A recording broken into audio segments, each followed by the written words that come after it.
Jirtu kabajamtoota daawwattoota koo ani baay'ee nagaadha sin nagaa keessanii bakka jirtan hundumatti nagaan koo sin qaqqabachaa guyyaa irraa kan ammoo waan ta'e tokko qabadhee dhufeera karaa feesbuukii obboleessi koo tokko karaa feesbuukiidhaan gaaffii na gaafatamedha. Innis kamitti akka wiindoo yeroo baay'ee reddeebi'ee activate godhii jedhee yeroo baay'ee kan sirrakkisee akkamitti mala salphaatiin ofirraa dhaabuu dandeenya kan jedhudha.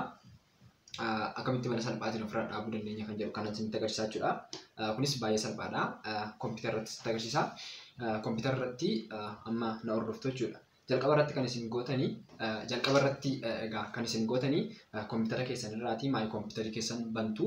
Maay kompiitari keessan normaalii Window plus E dhaan banuu dandeessu. Ergi bantanitti bifa kanaatti isin dhufa. Kana booda this PC kan jedhu kanarratti kilik gootanii yookiin right click gootanii manage kan jedhu kana hin bantu jechuudha. Ergi manage kan jedhu kana bantaniiti kana booda ergi manage kan jedhu kana bantaniiti iddoo kanaati service and application kan jedhu jira isa bantu.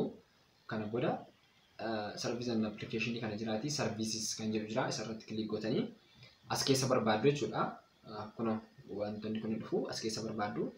Window update waan ta'eef gara dhumaarra jira spellingiidhaan kan inni taa'e gadi butanii iddoo kanaati kuno Windows update kan jedhu kun jira. Kuno gaafa isin bantanii bifa kanaatiin gaafa dhufu iddoo kanatti service statuses running jechaa jira. Windown keessan akka update godhuu fi backgroundidhaan run gochaa jira jechuudha. Sa'aatii interneetii argate yookiin immoo sa'aatii kamittiyyuu sirrakkisuu danda'a jechuudha. Kanaaf kan isin gootanii iddoo kana stop kan jettu jirti. Stopii sana irratti click gootanii stop gootu jechuudha. Ergi stop gootaniiti manuwaalii kana keessa iddoo start up type kan jedhu keessaas disable jettu jechuudha. Kana booda okeettu normaalii kompiitara keessanii updates ni gaafatu amma isin rakkisu warri baay'ee isin rakkisee kallattii kanaatiin sirreeffachuun ni dandeessu jechuudha. Egaa qophii gabaabduu fi baay'ee isin fayyadu jedhee yaadu isiniif qopheessee bifa kanaatiin isiniif dhiyeesseera.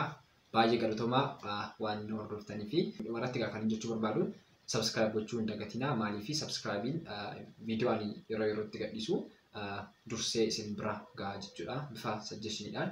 Akkasumas mallattoo bilbilaa bira jirtu sana tuquu hin dagatinaa all notification kan jedhu.